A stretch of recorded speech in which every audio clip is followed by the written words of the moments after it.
So student good morning. आज हम लोग एक्सरसाइज 10C के बारे में देखेंगे। यहाँ पर जो पिछले 2 क्वेश्चन छूट गया था तो उसके बारे में हम लोग रीड करेंगे। जैसे यहाँ पर क्वेश्चन नंबर 18 में बता रहा है कि एक आर्मी कैंप है, ठीक है, जिसमें 550 मैन जो है वो 28 दिन के लिए डेज के लिए उनका भोजन का प्रबंध है। अगर उस आर्मी कैंप में 700 पर्सन और आ जाते हैं तो उनका जो भोजन है वो कितना और दिन लास्टिंग करेगा या उनका भोजन कब ख़त्म हो जाएगा। तो पहला क्वेश्चन इसमें है कि अगर यहाँ पे 550 मैन का भोजन अगर 28 डेज़ के लिए है तो सबसे पहले हम लोग 1 पर्सन का निकालेंगे। तो हम लोग जो है 1 पर्सन का निकालेंगे और फिर जो 1 पर्सन का जब मालूम हो जाएगा फिर 700 का निकालेंगे। यहाँ पर 1 पर्सन का निकालने के लिए हमको 550 को 28 से मल्टीप्लाई करना होगा और फिर 700 पर्सन का निकालने के लिए हम लोग को 700 से डिवाइड करना होगा।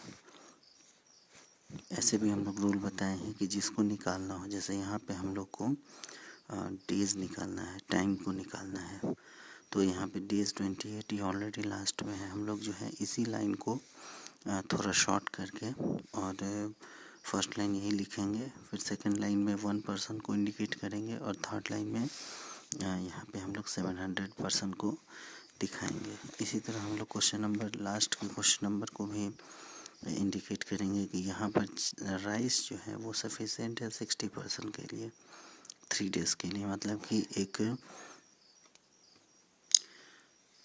तो 60% के लिए इतना चावल दिया गया है जो कि वो 3 डेज तक चल सके।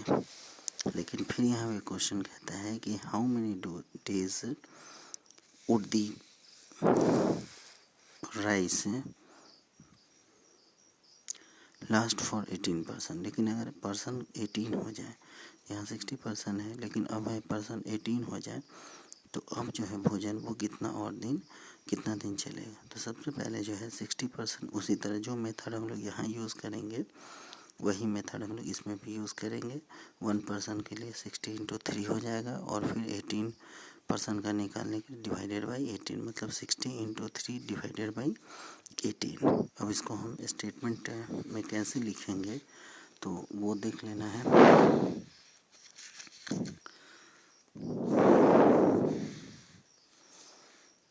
यहाँ पे ऑलरेडी हम यहाँ लिख दिए हैं। आर्मी कैंप जो है उसमें जो है भोजन का प्रोवाइड 28 डेज़ के लिए है, तो एक मैन के लिए हम लोग मल्टीप्लाई करेंगे यहाँ पर और फिर जो है 700 के लिए हम लोग 700 से डिवाइड करेंगे।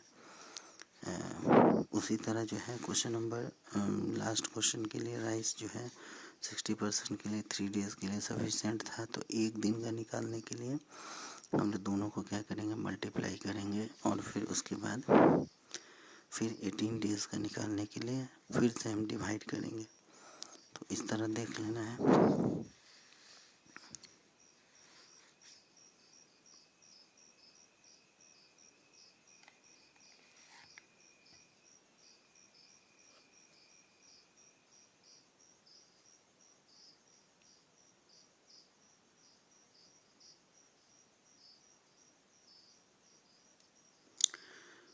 सो स्टूडेंट, अब हम लोग ऑब्जेक्टिव क्वेश्चन में आ जाते हैं। यहाँ पर एक्सरसाइज 10D है और रेशियो चैप्टर हम लोग 10B में ऑलरेडी पढ़े हैं, 10A में भी पढ़े हैं। तो यहाँ पर भी बहुत इजी है निकालना, जो हम लोग पीछे पढ़ के आए हैं, कंटिन्यूअस प्रोपोर्शनल प्रोपोर्शन या फिर रेशियो, तो उसी से रिलेटेड ये क्वेश्चन इसमें है। यहाँ तक बहुत इजी है। ग्रेटर और स्मॉलर का साइन हम लोग कैसे इसको फाइंड आउट करेंगे, तो इसके लिए हम लोग को इसको फ्रैक्शन में कन्वर्ट करना होगा। इस दोनों को, जैसे ये हो जाएगा 5/8 हो जाएगा और ये हो जाएगा 3/4, और फिर हम लोग जैसे फ्रैक्शन को निकालते हैं वैसे ही इसको निकालेंगे।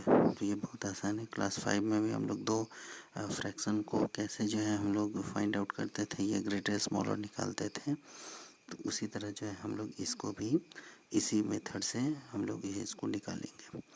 चलिए अब अगला जो हम लोग आगे बढ़ते हैं।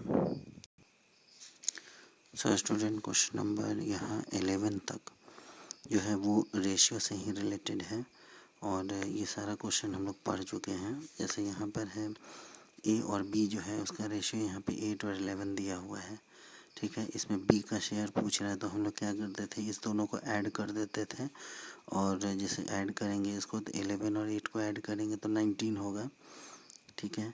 तो जैसे हम लोग को जो यहाँ पे बी का शेयर निकालना है तो ये ए का शेयर हो गया 8 और 11 जो है ये बी का हो जाएगा। इससे पहले भी हम बताए थे जो फर्स्ट है उसका नंबर भी इससे रिलेटेड होता है, बी सेकंड है तो 11 इससे रिलेटेड होगा। ये एक ट्रिक है इसको समझने का। तो जैसे हमको बी का निकालना है तो इस दोनों को हम ऐड कर दिए तो हमको 19 आ गया। ए का शेयर हो जाएगा 8/19 इंटू 760 और बी का शेयर निकालने के लिए 11/19 इंटू 760। तो इस तरह से हम लोग इसका निकालेंगे। हमको सिर्फ बी का निकालना है तो 11/19 इंटू 760 होगा। अब उसी तरह सेकंड क्वेश्चन भी है कि 2 नंबर का रेशियो 5 और 7 है और इस दोनों का सम जो है वो 252 है। तो इसका मतलब है कि सम अगर है तो यहाँ पे उसी तरह हो जाएगा 5x + 7x is equal to 252। ये ऑलरेडी हम पहले भी इसको बना चुके हैं, पिछला वीडियो देखना है तो समझ में आ जाएगा। तो इस तरह जो है हम इसको बनाएंगे, इस दोनों को ऐड कर देंगे और ऐड करने का 252 लिखेंगे, इक्वेशन पर बैठा कर इसको बनाएंगे। तीसरा क्वेश्चन है मतलब 10 नंबर क्वेश्चन है जिसका रेशियो दिया हुआ है 1, 3 और 5। इस तीनों को अगर हम ऐड करते हैं तो 1 + 3 + 5 तो 5, 3, 8, 1, 9 हो जाएगा, ठीक है। और हम लोग को मालूम है कि ट्रायंगल जो है उस ये सारे एंगल को अगर ऐड करते हैं तो वो 180 के बराबर होता है। तो यहाँ पर इसका पेरीमीटर ऑलरेडी 90 सेंटीमीटर दिया हुआ है। इसका मतलब है कि हम लोग जो पेरीमीटर पढ़ते आए हैं अभी तक, कोई भी ट्रायंगल होता है, सपोज करना है कि ये जो है ये ट्रायंगल है, ठीक है। तो जैसे इसका ए हो गया, यहाँ बी हो गया, यहाँ पर सी हो गया। तो ये जो ट्रायंगल का जो पेरीमीटर है, ये ट्रायंगल का पेरीमीटर है। तो यहाँ पर A B plus B C और plus A C is equal to 90 होगा, 90 सेंटीमीटर होगा, ठीक है। तो ये देख लेना है। तो उसी तरह यहाँ पर 1 + 3 + 5 इज इक्वल टू क्या हो जाएगा 90। और इसी को सॉल्व करके जो कि हम ये ऑलरेडी बना चुके हैं पिछले वीडियो में, तो इसको x का वैल्यू निकाल लेना। जैसे यहाँ पे 1x हो जाएगा, 1 सिर्फ x हो जाएगा, यहाँ पे 3x हो जाएगा, यहाँ पर 5x हो जाएगा, 9x = 90 हो जाएगा तो x = 10 आएगा। अब ये 10 जो आया हमको x का मान आया, तो फर्स्ट जो हमारा होगा वो 10 सेंटीमीटर होगा, सेकंड 30 हो जाएगा और थर्ड 50 हो जाएगा, 50। तो इस तरह से हम लोग इसको निकालेंगे। तो इसी तरह हम लोग जो है इसके क्वेश्चन को बनाएंगे। अब यहाँ से क्वेश्चन नंबर 12 को अगर हम देखें तो यहाँ पर 12 पेंसिल का कॉस्ट हमको दिया हुआ है और इसमें हमको 14 पेंसिल का कॉस्ट निकालना है। तो पहले हम लोग फर्स्ट 1 पेंसिल का कॉस्ट निकालेंगे और 1 का निकालने के लिए हम लोग को इस दोनों में डिवाइड करना होगा। तो इसी तरह जो है 1 का निकालने के लिए इस दोनों को डिवाइड करेंगे, तब जो आएगा उसमें 14 से मल्टीप्लाई कर देंगे। स्टेटमेंट हम इस तरह का ऑलरेडी बना चुके हैं।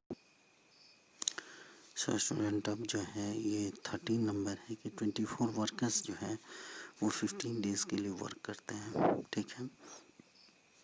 तो यहाँ पर 1 वर्कर का निकालने के लिए हमको 24 × 15 करना होगा। ऐसा हम पिछले दिन अभी जस्ट पिछले वीडियो में ही बता कर आए हैं। ऊपर वाले क्वेश्चन में हम लोग को चूँकि आर्टिकल से रिलेटेड था, 1 पेंसिल 1 पेन का जो कॉस्ट होगा वो बहुत ही कम होगा, इसलिए डिवाइड करेंगे। लेकिन यहाँ पर जो है वो 24 वर्कर्स जो है एक वाल को बनाने में 15 डेज़ का टाइम लेते हैं, लेकिन 1 वर्कर को अगर बनाना होगा तो निश्चित रूप से समय अधिक लगेगा। मैन पावर अगर घटेगा तो टाइम टेकन अधिक होगा, और अगर मैन पावर बढ़ेगा तो टाइम टेकन कम होगा। अगर अधिक आदमी मिलकर किसी काम को करते हैं वो जल्दी हो जाता है, और एक ही आदमी को करना पड़ता है तो उसमें समय अधिक लगता है। तो यही यहाँ पर इसको कह रहा है। और फिर आगे क्वेश्चन पूछ रहा है कि हाउ मेनी 8 वर्क, मतलब 8 वर्कर जो है फिर कितना में करेंगे। तो सबसे पहले हम लोग 1 वर्कर का निकालेंगे। स्टेटमेंट हम ऑलरेडी बता चुके हैं, पिछले वीडियो से स्टेटमेंट ले लेना है। तो 1 वर्कर का निकालने के लिए 24 इंटू 15 हो जाएगा, 15 हो जाएगा, और डिवाइडेड बाई फिर 8 हो जाएगा। तो इस तरह से इसको बनाना। आज के लिए इतना ही, फिर अगले दिन जो है इसके बाद से रिवीजन करेंगे। कोई दिक्कत अगर हो तो कॉल करके निश्चित रूप से पूछ लेना है।